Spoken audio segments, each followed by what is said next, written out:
Good evening for everybody. Wherever you are, maybe we have participants from the furthest part of Asia, Middle East. We also understand there are participants from the eastern part of the region, and of course, many from Malaysia.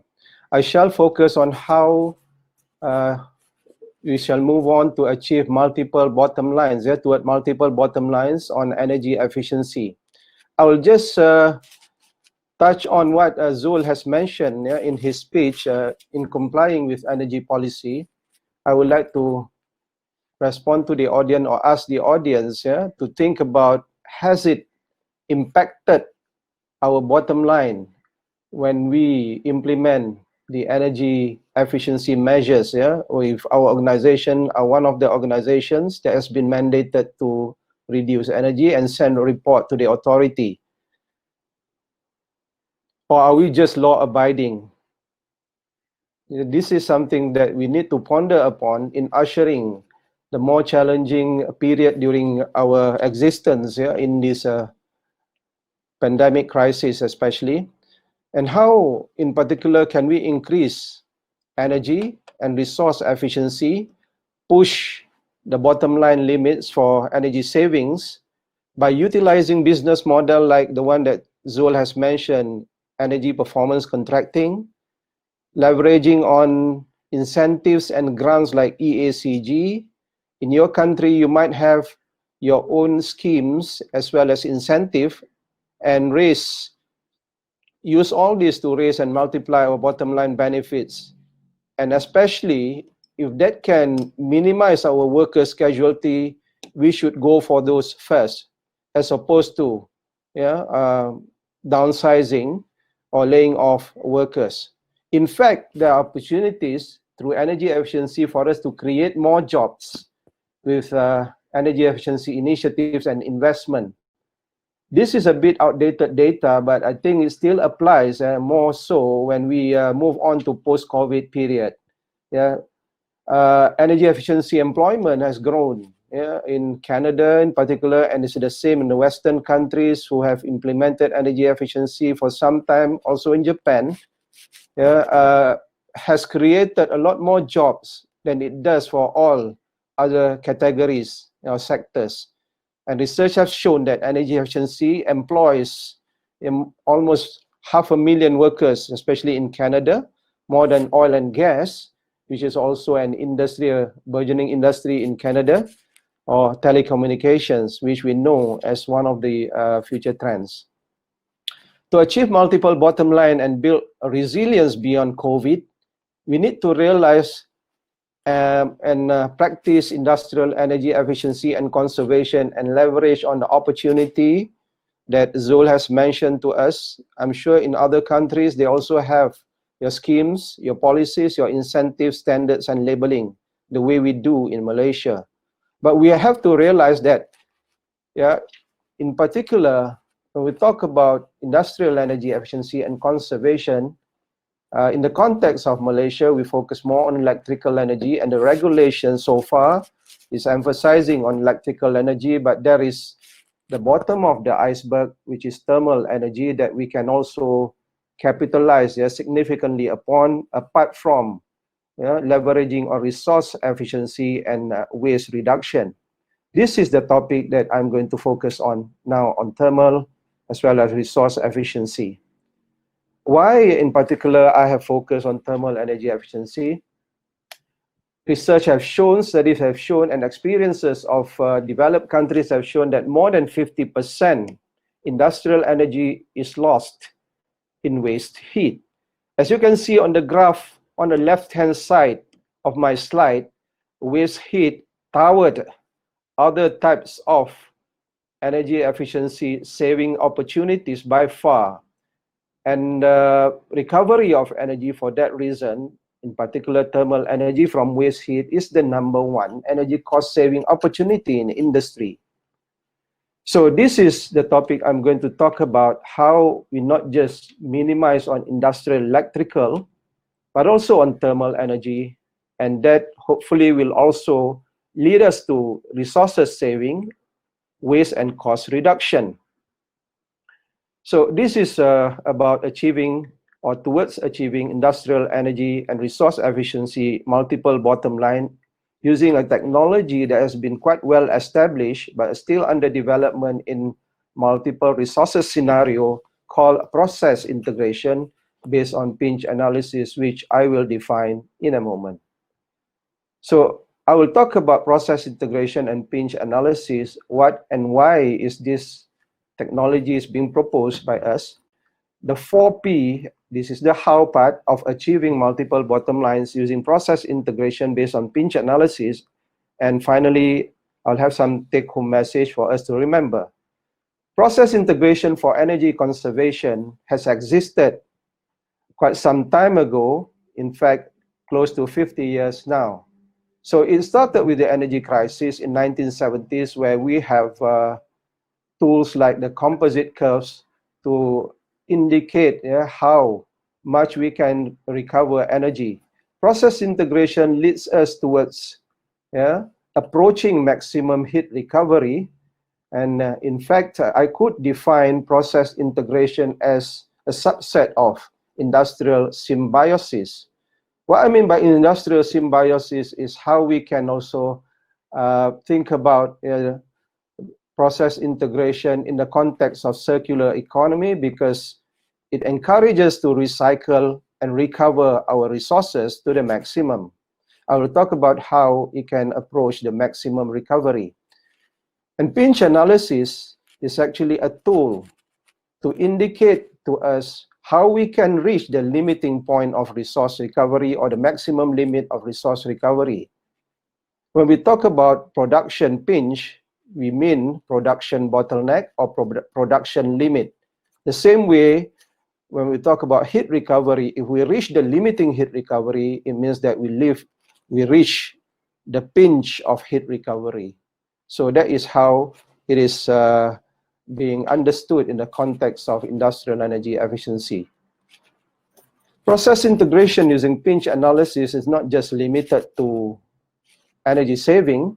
Over the years, over the last 50 years, it's been developed into a tool for complete resource conservation. In the bottom right-hand side, I defined, this is what the definition that we have coined to represent pinch analysis as a resource recovery tool. This is a systems approach, systems being integrated or industrial-wide, symbiosis or systems-wide, and even it can be country-wide. Planning for not only design, but also for retrofit or improvement of resource utilization systems and networks. And it has to be going towards optimal, not just the maximum, you want it to be cost optimum as well. So next is, when we know about process integration, why is it important? Some would say that, okay, if you implement process integration, how much it will save you? I haven't even looked at the plant or process or manufacturing site yet. How can you ask me how much it saves you? What is your plan? Where are you operating? How much are you producing? So basically, okay, we can still answer, but there are statistics that provides over 7,000 applications worldwide by leading companies, multinational companies, that recorded about 10 to 60% saving over the years. So this is not just some saving, it is significant saving, and they are actually approaching towards maximum saving. And our experiences as well, over 500 companies, this is why we need to share to others, to disseminate the knowledge so that people will also go for this technology in ushering the new period of COVID pandemic and raising or achieving multiple bottom line for energy efficiency. So how is the question that I'm going to address now. The 4P, we call it the 4P of achieving multiple bottom lines, energy efficiency. The thing is, I start with, some of us might have just heard about process integration, or might have heard that once in a while when we were at the high school or when we were studying in universities, but not much in terms of application in this region. So I'll start with what is actually holding back the implementation of process integration based on pinch analysis in this region. I will show the 4B first, the 4 barriers of EE, multiple bottom line using process integration. Barrier number 1, when you approach industry, many would say, yeah, if they have done a lot of energy audit, they will say that our EEI is already good. What have you got to offer? We also come across people who say, okay, we are not too worried about energy, but we are worried more about other resources like water and waste. And many more will say that this will not work. Okay, sounds very theoretical to me, very high level, very sophisticated. You might want to do PhD with this, but don't touch my plant. We got that a lot, so don't worry. This will not work, that will go wrong. I've been a plant engineer for my whole life here, working 50 years in this plant. There are a lot of things that will not work. So we'll get that as well. Number 4, the barrier is they want to know who else has done it and how much did they save. I don't even know what your plant is, so I need to look at it first before I can tell you how much you can save. Let's go on the positive side, the pushes of achieving the 4P, or the 4 pushes of achieving multiple bottom lines using pinch analysis. Number 1, pinch analysis, process integration will push the limits of saving to the maximum or towards approaching the maximum theoretical. Number 2, you will be allowed to prioritize beyond energy using the same tools of pinch analysis, not just considering energy, but also resources. Number 3, we will show you some of the examples of practical implementation. Number 4, we will also highlight many of the proven cases of pinch analysis application. And one of the biggest incentive or driver for energy efficiency, thermal energy savings, and pinch analysis is essentially the law itself. And I'm glad that Malaysia is moving towards this, although we hope that it will happen in the next couple of years or so, but we'll wait and see. So this is the game-changing act that will change the situation. Even though if you have such act in your country where energy efficiency is being measured in terms of the quantum of thermal energy being used, from that thermal energy you can generate electricity. In many other countries, they are actually measuring or mandating the act across, in terms of joule, the content of heat, rather than the content of electricity that you are being used. This is good, but there are still options, many approaches according to pinch tool that you can apply to achieve the multiple bottom lines. So push the limit of saving is the first one. Our energy index has been a benchmark in its class. Sounds familiar, right?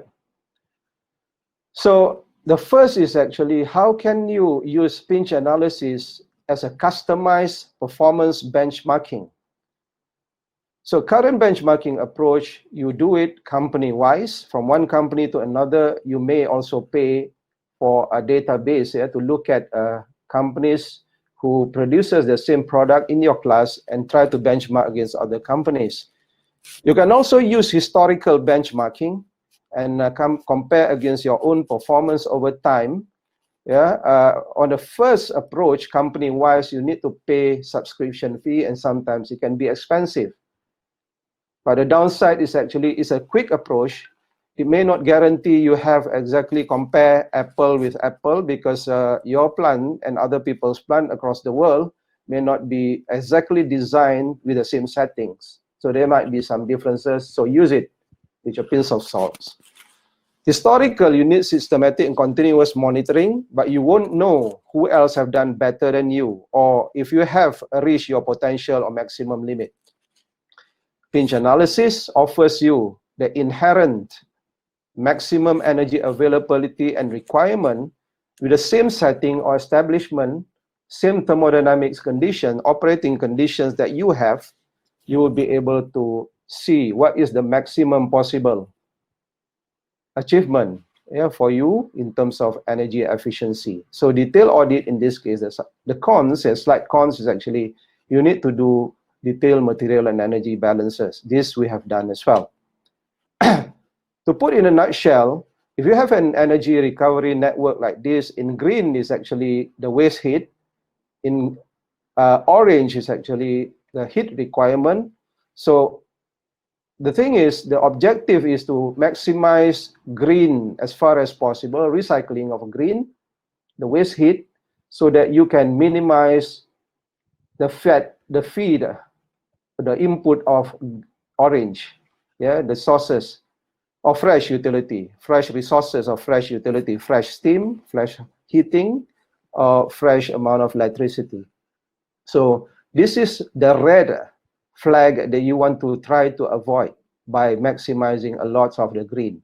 So general aim is to maximize waste heat recovery as far as you can towards your own process systems, your own site-wide situation, and your own sub-processes, so that you can minimize the fresh utility, fresh energy, or fresh resources, or fresh water for that matter. So PEng offer you the best achievable targets before design. This is the X factor, where we can accumulate all the heat sources or the waste heat in red, so that we can plot this waste heat by the temperature or quality of heat against the contents of heat. The blue is the heat demand that is required for your entire processes. So basically, the PEng is actually the limiting factor that limits your ability to recover heat across your plant. And the shaded region represents the amount of heat that you can transfer from the red curves, or the cumulative amount of your heat available in your process plant, to the blue curve. Yeah. So this way you can maximize heat recovery, minimize the utility heating or heat demand that you pay for, and at the same time, if you burn less, you also pollute less, minimum emissions. So what is the advantage of this target? If you look into the two curves, this differentiates PEng analysis from our traditional learning curves at the top. The learning curve follow a projection of a comparison between what you have achieved now with the past achievement of other people. Say if you are comparing your plant in terms of specific energy consumption with other people's plants, then you may be satisfied if you achieve 2 or 3% better than other people's plant, or better than your historical achievement. But PEng analysis will show you what is the maximum possible recovery. If that is 20%, then you can actually target straight to 20% from what you have achieved now. So it points towards the drastic improvement based on the energy targets, or minimum amount of steam heating, minimum amount of electricity, or minimum amount of wastewater that you have to generate for your processes, or utilize for your process, minimum amount of fresh water. On the other hand, the traditional curve is the incremental improvement. So this is the X factor number 1 for PEng.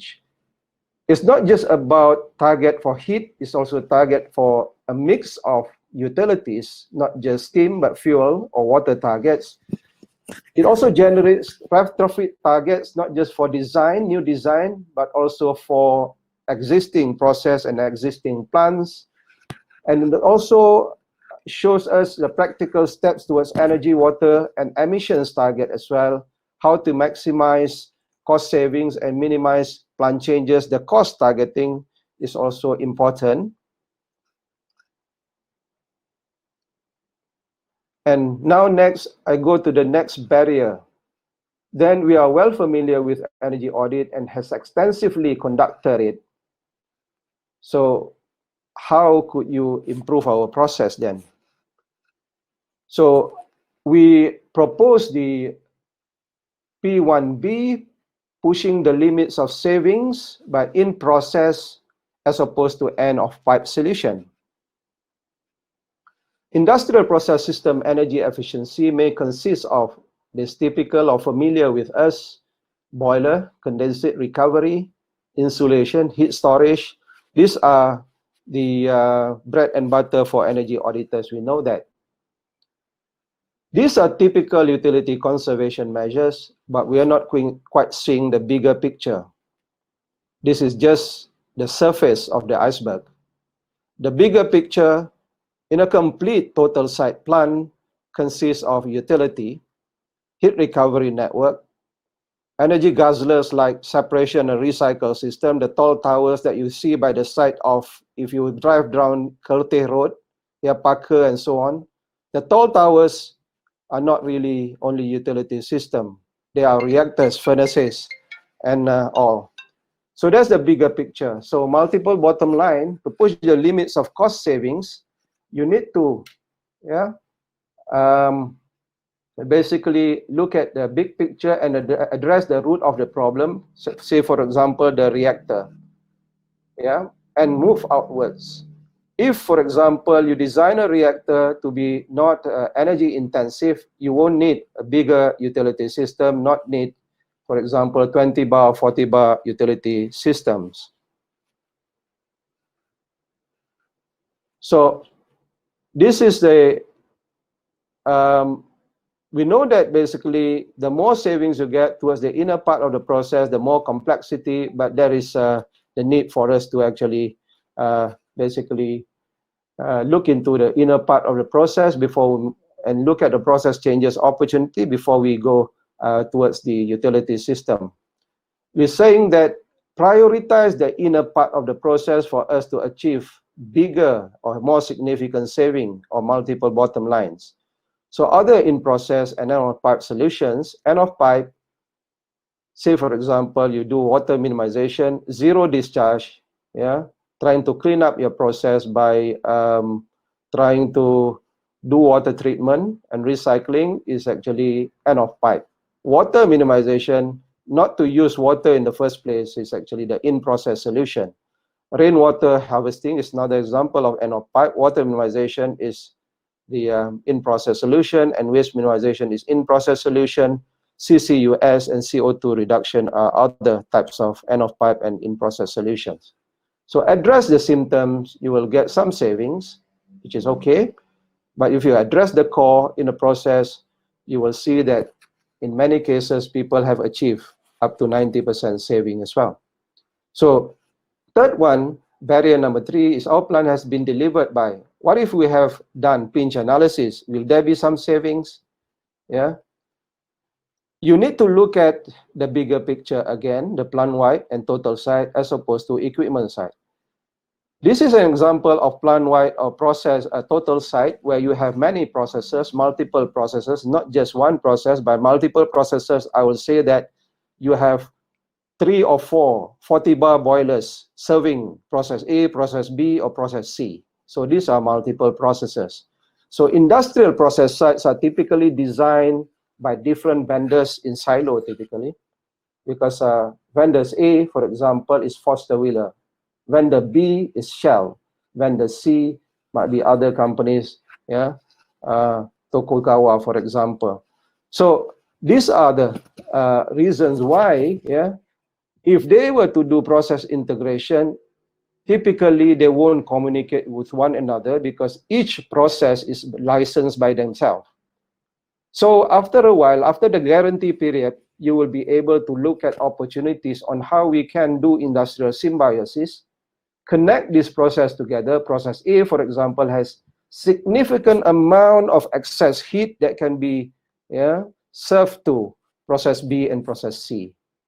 These are the things that we have done a lot, and total site heat integration, industrial symbiosis, has allowed us to achieve multiple savings in terms of achieving multiple bottom lines, like, for example, not just using maximizing energy, minimize carbon emission, even using alternative energy, hybrid power system, renewable energy, saving water, saving hydrogen, saving materials, and design total site cogeneration system. P2, prioritize beyond energy. Beyond energy, we don't care too much about energy. We are in the Middle East. Energy is cheap. Water is more expensive. Okay, pinch analysis also offers solutions. I will go quickly on these sites. These are some of our publications. You may refer to them. How we stretch the limits of industrial and urban water savings. And this has been published in Chemical Engineering Magazine, a global magazine for engineering practitioners Yeah, and this has resulted. We have done it with MIMOS semiconductor and has resulted in almost 100% savings. And this is holistic carbon planning, for example. Yeah, that we have done carbon savings for industrial park. And we have also done a suite or developed new techniques. We are among the pioneers in developing techniques for power pinch, renewable energy pinch analysis. And these have been. So basically, there are a host of other types of resources that we can talk about. And P3, the barrier number 3, practical implementation. When you see a plan like this, how do you begin? Yeah, process integration. We have operated this plan for 20 years. This will not work. That will go wrong. So we need to go through practical implementation. And if you see process PNID diagram like this, how do you actually find the needle in the haystack, look for opportunities to do pinch analysis, energy saving? So we have gone through this, and we just refer you to the publication that we have made on practical implementation. For your information, this is one of the top cited publication that we have in the world, the top 1% cited paper worldwide that discusses process integration, pinch analysis, industrial implementation issues. For your information, this student of ours who get PhD at an age of 50-something is a process consultant for MNCs such as Talisman and Repsol for more than 2 decades. So she is actually have the trick of the trades. Finally, proven cases. Yeah, who else have done it? How much savings are you talking? So basically, I have mentioned to you, these are the stats that we talk about. And these are the track records that we ourselves have done on, for example, water minimization projects. And these are among other achievements that we have made on refinery, petrochemical, middle distillate, one of the largest middle distillate in the world, back in about 5 years ago, and oleochemical plants. And these are the projects that we have done, consultancy. And we also have a textbook that's been used worldwide with one of the leading figures in the world in process integration, Professor FIChemE. Yesterday he was talking about plastic recycling, and we also have developed our own software, and altogether we have more than 30 years experience doing consultancy. And this is our software on pinch analysis, water pinch and certification process for thermal energy auditor and thermal energy recovery experts. We have worked with, the secret is we have worked with regulators as well as industry and trained more than 1,600 energy managers, involved in training them. Yeah, our engineers have been involved in training them, but that is for building energy savings and electrical energy savings. For 4P, energy resource efficiency, multiple bottom line benefits, push the limits of savings, customize your performance benchmark according to the pinch benchmark, go for in-process as opposed to end-of-pipe solution, consider plant-wide and total site integration, focus on the company priority, especially other resources than energy, to achieve multiple bottom lines. You also have to consider practical implementation issues and highlight proven successful cases. I would like to also inform you that we have Master in Energy Management, where pinch analysis is a very one of our X factor feature here, and our tools that we develop, our textbook is used in here. We cover not just demand side management, supply side management and technology. Those of you who have undergone energy management, certified energy manager can get the basically the certification exempted, and you will be exempted one course, which is sustainable energy management. We also cover electrical and thermal, and we have a lot of software that we develop in-house. Yeah?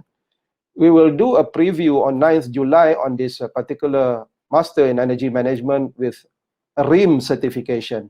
So Azizul, Dr. Azizul, which is the program coordinator, will be talking about this course on 9th July. So stay tuned at 11 o'clock on 9th July. Feel free to attend.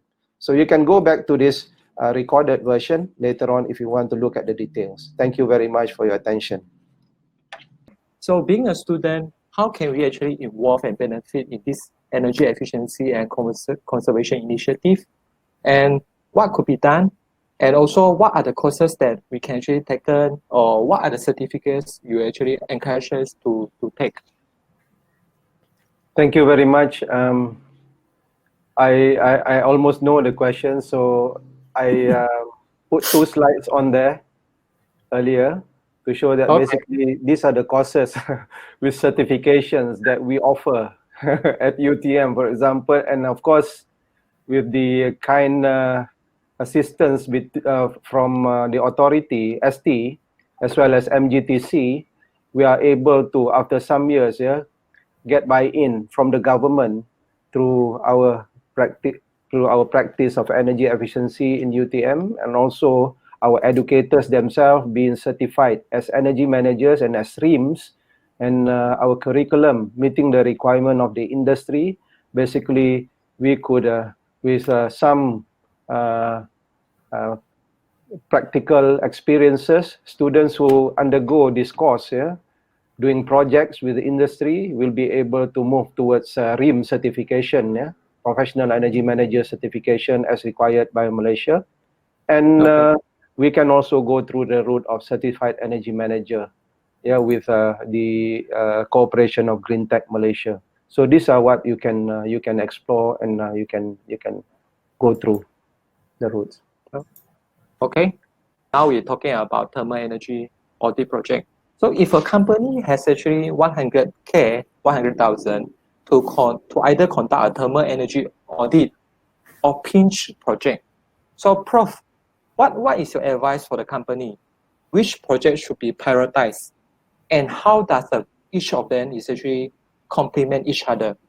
Can you share some insight for me based on your practical experience?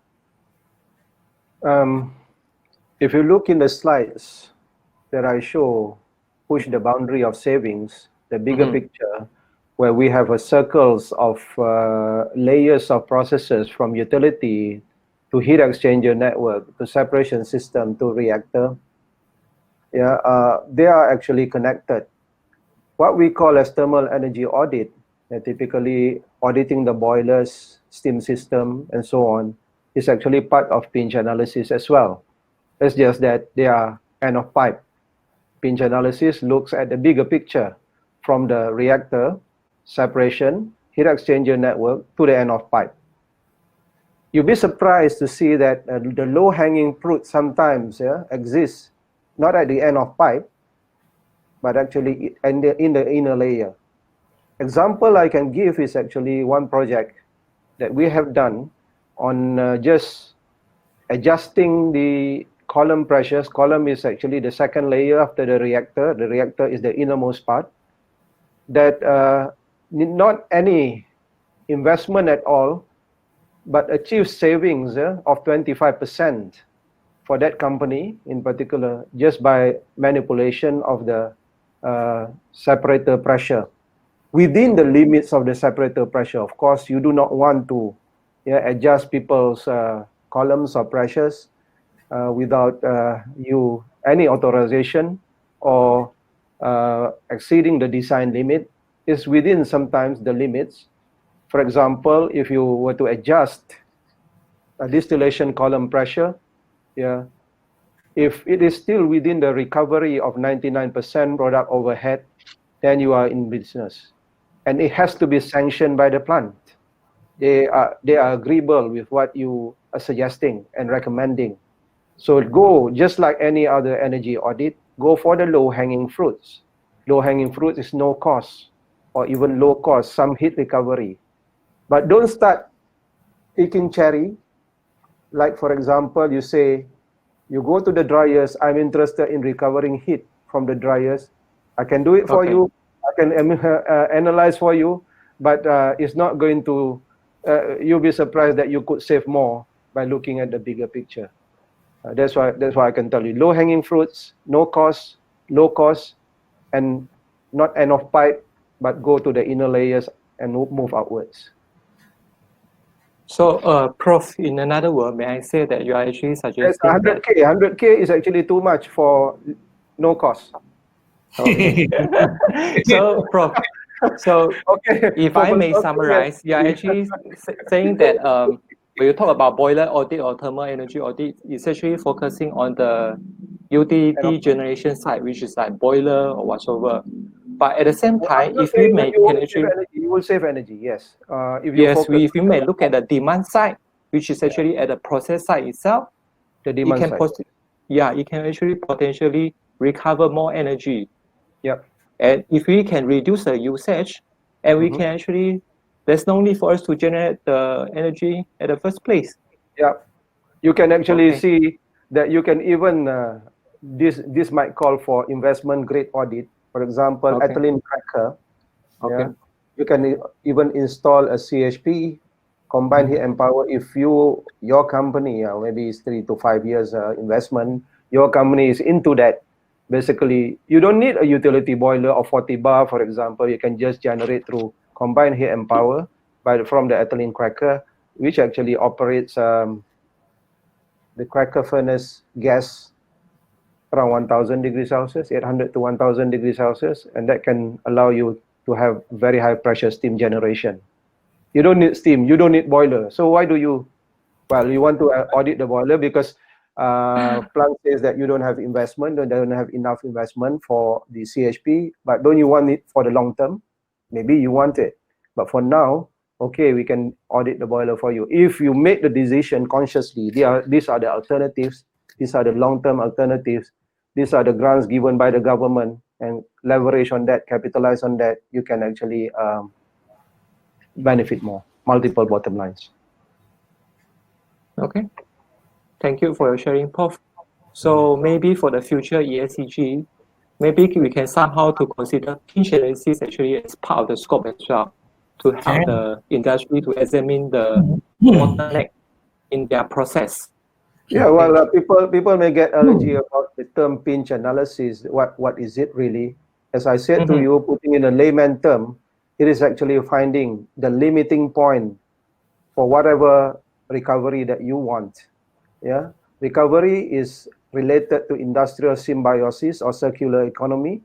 But if you want to recover, where is the point of no return for you to recover? Can you recover everything? Can you recover cost effectively? But can you recover optimally and to the point of good economic return? That is the pinch. Okay. Okay. All right. So let's move on to the next question, Prof. So this is related to the pinch analysis as well.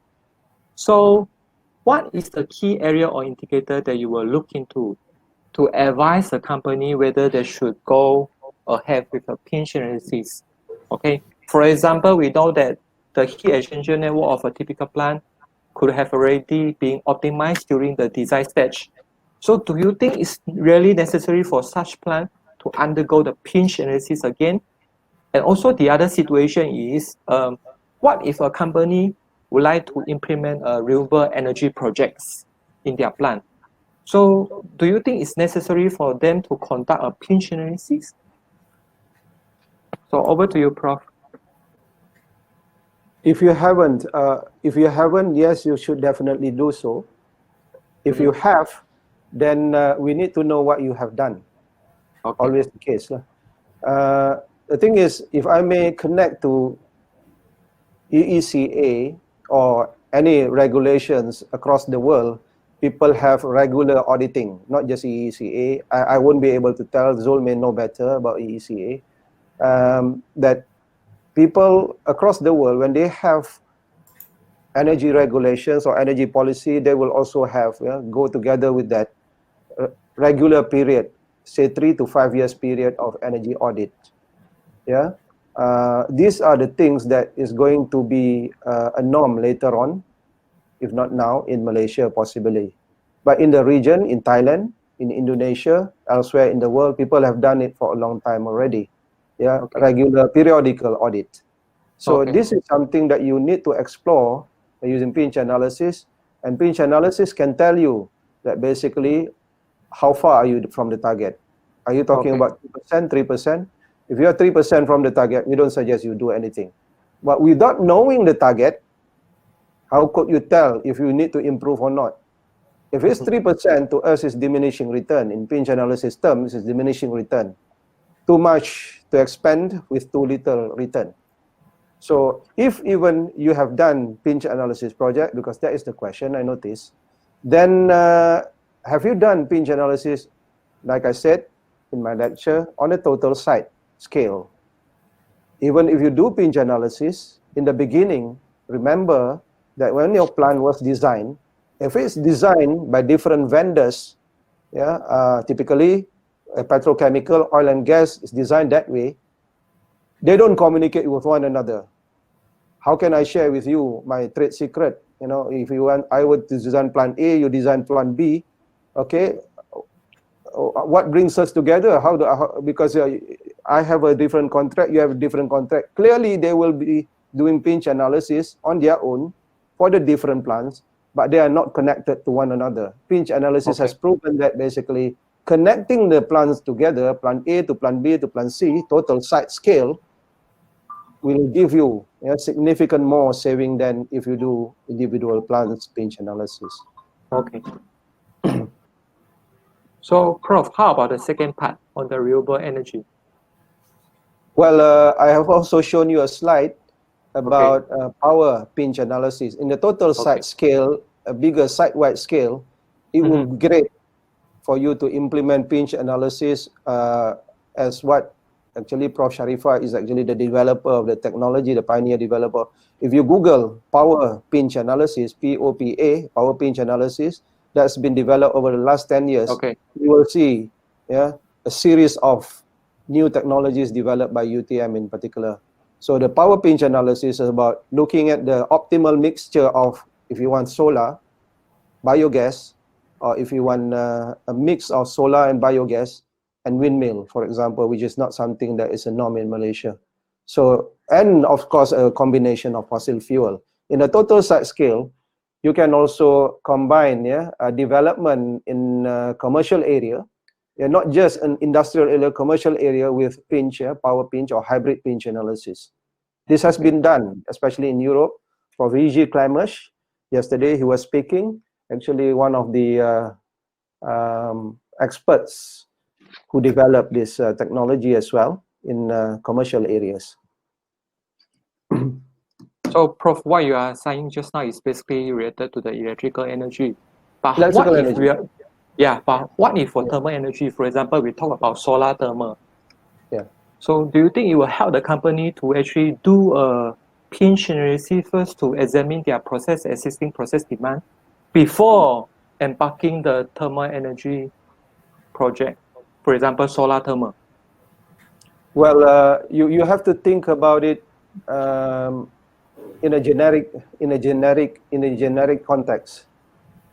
Pinch will allow you to recycle resources. Yeah. If you think in a generic context, if that resources, you have a waste resources, a series of waste resources, you name it. If it's thermal, or if it's a water, or if it's energy, then you want to recycle it. Simple concept is actually maximize the recovery of the waste resources. If it's a solar thermal, don't tell me that we do not want to save solar energy from the sun. If you do not want to save them, basically later on you need to have a more solar generator, because we just have all solar energy. So solar thermal can also be recycled significantly. If you have bigger solar thermal energy usage, then you want to recycle it to wherever is necessary. But of course, it has to follow the rule of basically cascading the heat. Yeah. Yes. The higher heat level has to be cascaded to the lower heat level. Yes. Yeah. So I think, Prof, you are actually trying to suggest that. So, for example, if let's say before we embark any solar process, we should actually optimize the existing heat recovery in our plant. Yeah. Before we embarking looking for the external resource. Otherwise, it's actually just wasted all the energy that channel into the plant. Yeah. When we optimize them in terms of not just the amount of energy that we can save, the capital as well. Because when you talk about optimization, you save infinite amount of energy, you don't care about how much you expend in terms of capital investment, I don't think it makes sense. So you have to have a reasonable amount of investment for you to save that energy. That is how we optimize. The cost optimality has to be there when we optimize solar thermal, for example, for new design. Okay, so thank you, Prof, for your clarifications. A way to minimize the cost of electricity, or actually cut down the electricity cost without decrease its consumption. Interesting but strange. Well, there are two answers that I can give. Both yes. One direct answer is actually not sure if it works with house, but for industry and for commercial buildings, you have peak and off-peak tariff. This peak and off-peak tariff can also actually optimize your cost. Given different types of tariff that you can choose from, so you can compare the tariffs. Well, it is as simple as you comparing different type of telco companies, service providers. So tariff is also like that. The other thing is actually, how about decrease electricity usage, decrease electricity usage, but paying the same, and better output. Use energy efficient lighting, for example. You actually don't care about the electricity usage as long as you get the same output, the same brightness, for example. Why do you not want to save electricity if you get the same brightness?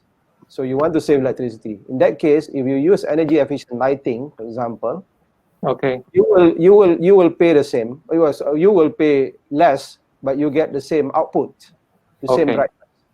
So if you do not want to pay less, then I will need the money then from you. So actually, President, you are suggesting for the first one, maybe they can look into for example, tariff switching to examine whether it's possible to switch to other tariff. And then maybe also can look at their demand, right? Whether they can actually do some route shifting to shift their demand to the off-peak usage. I think it's a very good suggestion. Yes, let's move. So what is the prospect of pinch technology in energy conservation in the future? And what is the current limitation of applying the pinch technology in real industrial application? And what are the constraints and what are the biggest challenge of using this method in the future? I think this is actually related to one of the questions that being asked by the audience, right?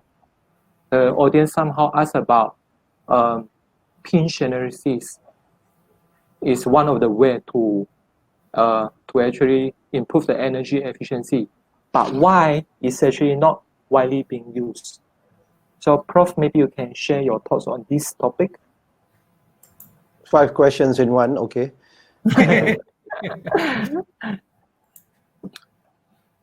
Where do I start? Pinch analysis for energy it's not just for energy conservation.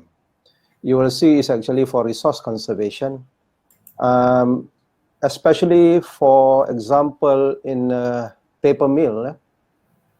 They are more concerned about water, the huge amount of water that they use.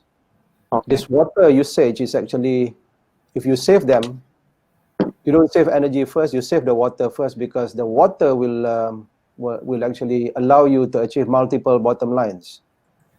Why? Because they use a lot of energy by virtue of a lot of water they have to pump and heat.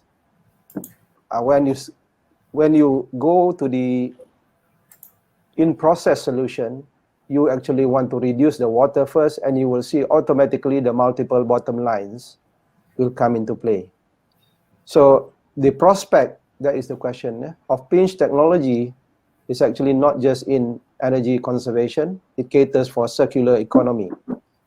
If you think the circular economy or industrial symbiosis is the future, then I would say that, okay, it has a big future. if you don't think that circular economy or recycling is the future, then maybe I would disagree with you. So basically, Okay. pinch analysis has a bright prospect in the future because it caters for a tool for circular economy. And with respect to our friend Fatani, who asked why is it not being widely used, wait until we have, hopefully, pray for EECA, then maybe it will be used widely because that is for thermal energy. Now, Malaysia doesn't have a regulation for thermal energy. It's been used elsewhere where regulation for thermal energy is quite strict. And if you have scrape your barrel for energy saving over the last 30 years, you actually, and if you are regulated by way of thermal energy, you would want to go to a new horizon when you can save other types of energy and other types of resources. I hope that answers this question. Okay.